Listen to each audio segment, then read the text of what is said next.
The Bob Hope Program with Francis Langford, Jerry Colonna, and Skinny Ennis and his orchestra.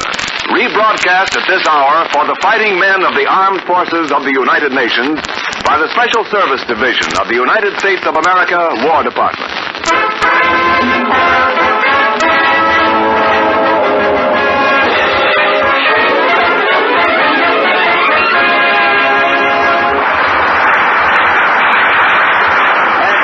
Is Bob Hope.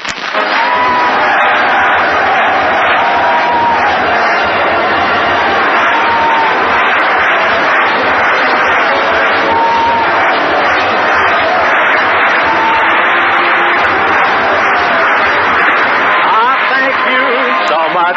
How do you do, ladies and gentlemen? This is Bob Ferry, Command Hope. Telling you pilots to use Pepsodent because there's really nothing finer. And whether you fly to Africa or India, you'll never have a crack up in your china. Well, here we are in Long Beach at the Ferry Command Base. You all know what a Ferry Command pilot is. That's a guy who eats breakfast in Hawaii, lunch in New Guinea, supper in Chongqing, and burps in Calcutta.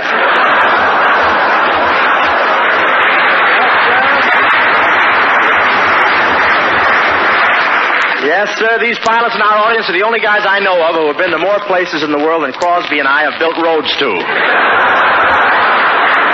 I'm very popular with the pilots here. I'm very popular. They showed me how to start a propeller by pushing it with my feet. It's really swell now. Of course, it'll take a little time to get shoes to fit my kneecaps.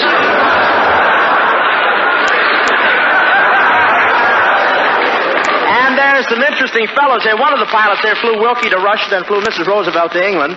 And he was very diplomatic about it. During both trips, he wore a Wilkie button pinned to a copy of My Day.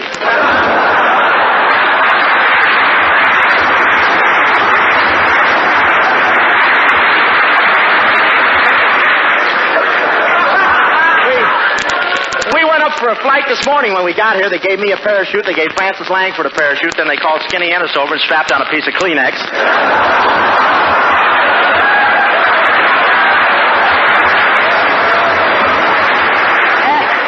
And they have a lot of big transport planes here. They even have one secret plane that can go up to 75,000 feet.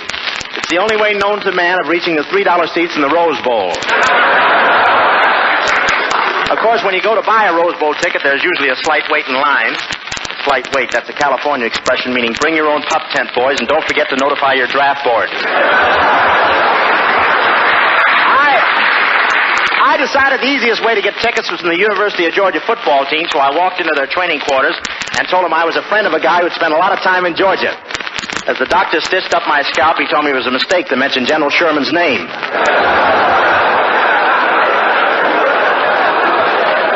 But I really love football. I have the physique of a football player, and I guess I even resemble the Georgia star, Frankie Sinkwich. Because every place I go, people point to me and say, there goes Sinky.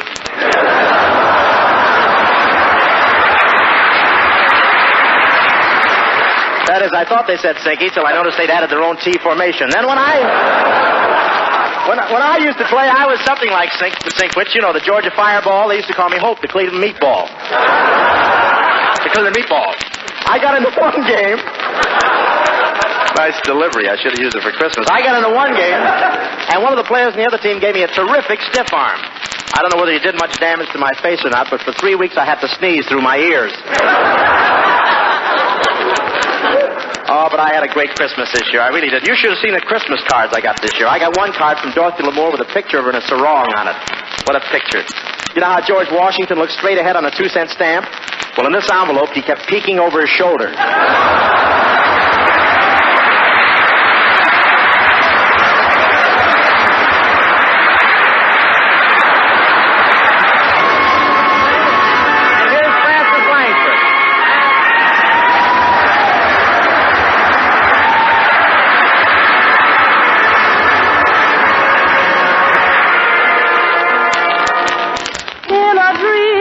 Strangest and the oddest things appear, and what insane and silly things we do. Here is what I see before me, vividly and clear. As I recall it, you were in it too.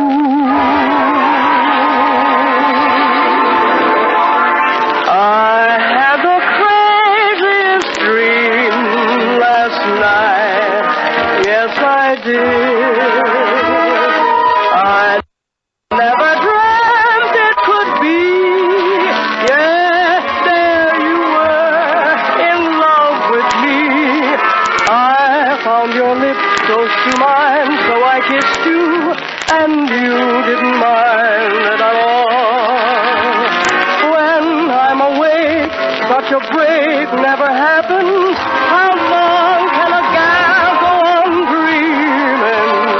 If there's a chance that you care, then please say you do. Say it and make my craziest dream come true.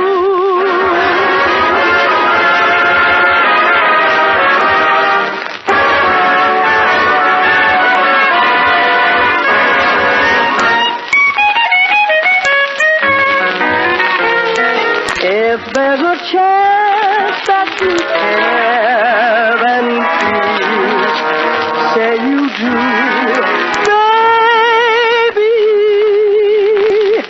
say it and make my craziest dream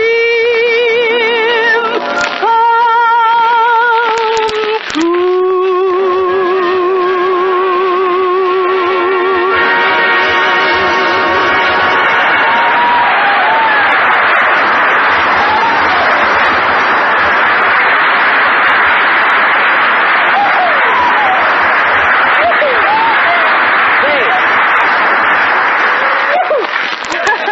Texas there, too. That was Frances Langford singing I Had the Craziest Dream. Well, Frances, did you have a nice Christmas? Oh, I had a lovely Christmas, Bob. And that was some present you gave me. 3 peppermints. Well, it wasn't my fault, Frances. I almost gave you a beautiful wristwatch. Well, why did you give me 3 peppermints instead? Well, I couldn't get the iron claw to drop in the right place.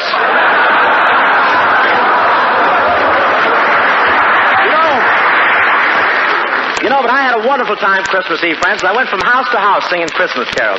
Did you hear me singing those carols? Oh, yes, Bob, and I love them. Especially the one that began, "Oh, follow me, my children, and see the road to Morocco."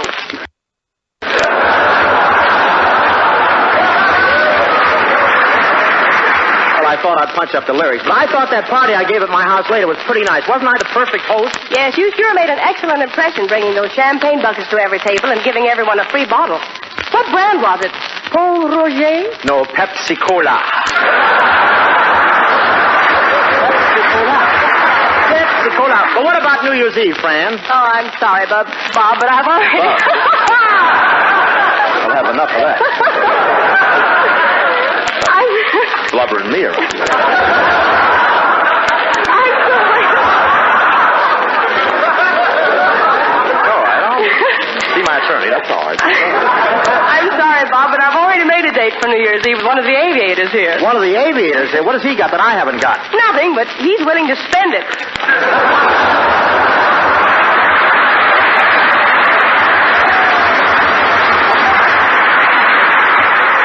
You spendthrift. Besides, he's so handsome. He doesn't have a pot tummy like you do. Frances, listen, for the last time, I do not have a pot tummy. Oh, no? Christmas Eve, when you walked down the street, 2 little kids pointed at you and said, "Look at Santa Claus. This year he's carrying his bag in front."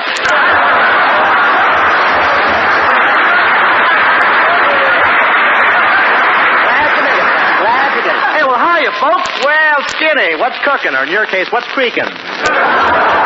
Doggone, there you go again, Bob. You know, I'm making a New Year's resolution about my physique. You are, huh? What is it? Well, I'm going to build myself up till I'm big and strong and I got plenty of muscle. And if anybody makes a crack about me being weak, I'm going to haul up and smack him right in the jaw. I'll smack him right in the jaw. You hear that, Francis?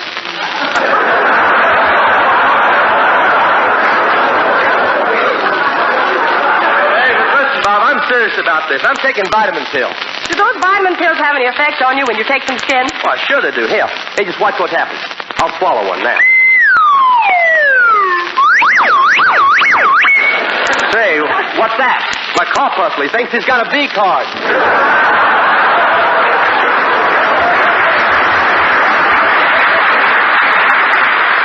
Skin, you may feel good, but you look yourself today. What's the matter? Well, he made a big mistake when he was out siphoning gas last night. You know, Francis, how you're supposed to stick the hose in the tank and inhale? Yes. Well, Skin stuck it in the exhaust pipe instead. Hey, say, Bob, I heard you talking about New Year's Eve. You got a date for New Year's Eve? Not yet, but I'm still auditioning. Say, how about... That's for the NVA club. How about you, Skin? Are you going out with your fat girlfriend New Year's Eve? No, Bob. When I take her out dancing, it's embarrassing. When the band stops playing, she keeps right on dancing. You mean she doesn't stop at all? Well, her feet do, but her average paw keeps shaking for another 10 minutes. Indiana, by the light of the silver moon.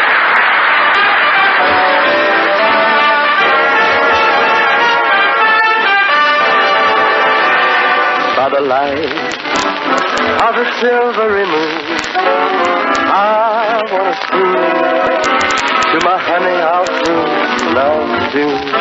Honeymoon, people shining in June. Your silvery beams will bring us dreams. We'll be cuddling soon by the silvery moon.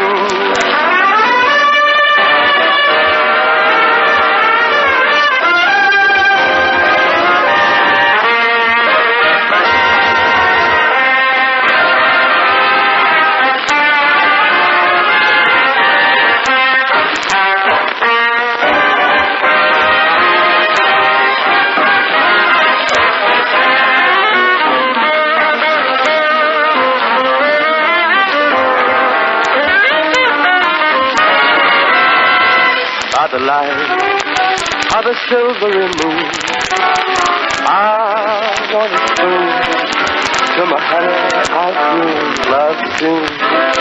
Honeymoon, people shining in June. Your silvery beams will bring us dreams. We'll be cuddling soon by the silvery moon.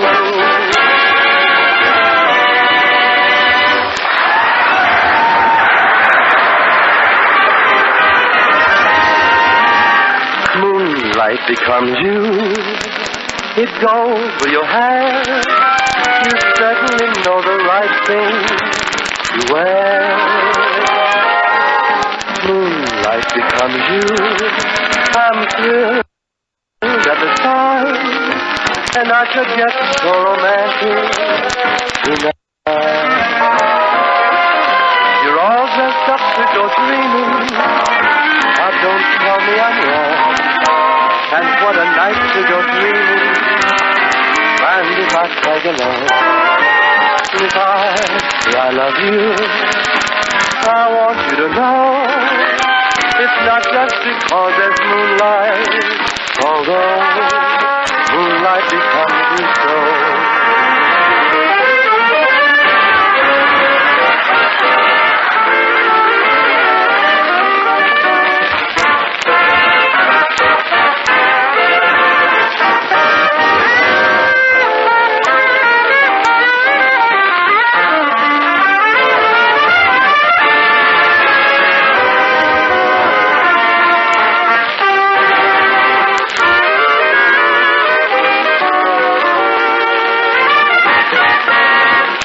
Dressed up to go dreaming. Now, don't tell me I'm wrong. And what a night to go dreaming. And if I tag along, if I say I love you, I want you to know it's not just because there's moonlight, although moonlight becomes so.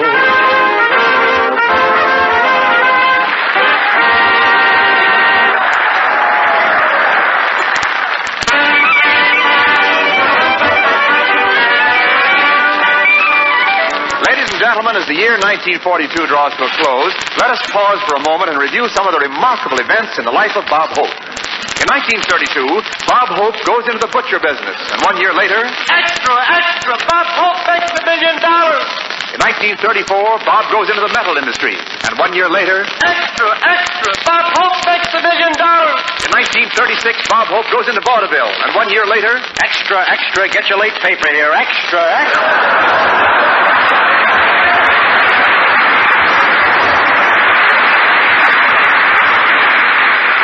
1942, the Academy Award Committee, trying to find the best actor of the year, sees Bob's performance in a new picture, The Road to Morocco. And after the picture ends, the president of the Academy Award Committee stands up in the theater and says, I want my money back.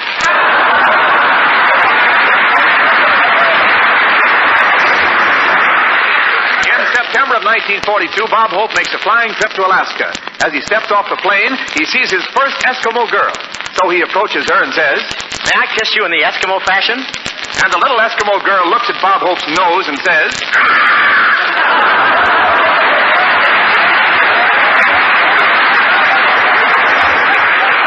and Bob isn't the only one who had excitement in 1942. This year marked the first time Skinny Ennis went to donate blood to the blood bank. It was a dramatic moment. The doctor sticks the needle into Skinny's arm. He waits 5 minutes, 10 minutes, 20 minutes, a half hour, and then says, Come out, wherever you are.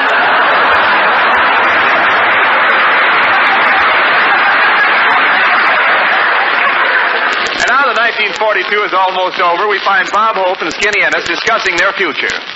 Hey, just think, Bob. 1943 is almost here already. I wonder what it's going to be like. Yeah, and it's a funny thing, Skin. Every other year, people always wanted to know what the future holds in store for them. This is the first year where they ever wanted to know what the store holds in the future for them. Hey, Bob. Yeah? We have a little business to talk over before I sign for next year. You know, I'm not satisfied. Oh, you want a salary adjustment? Never mind the adjustment. I want a salary. Money. What good is money? Don't you know, Skin, that money leads to sorrow, discontent, and unhappiness? Yeah. But according to the president of my union, you're supposed to hit me with a hunk of that misery every week.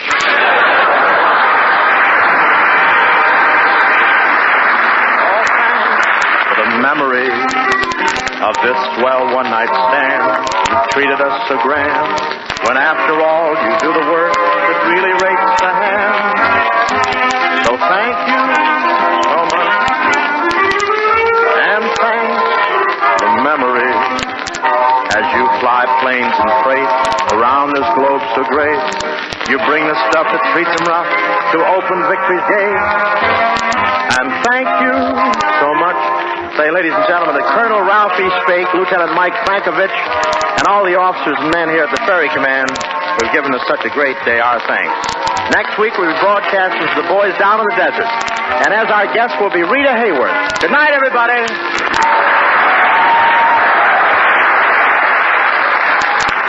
This special rebroadcast of the Bob Hope Show is presented for you fighting men of the United Nations by the Special Service Division of the War Department of the United States of America.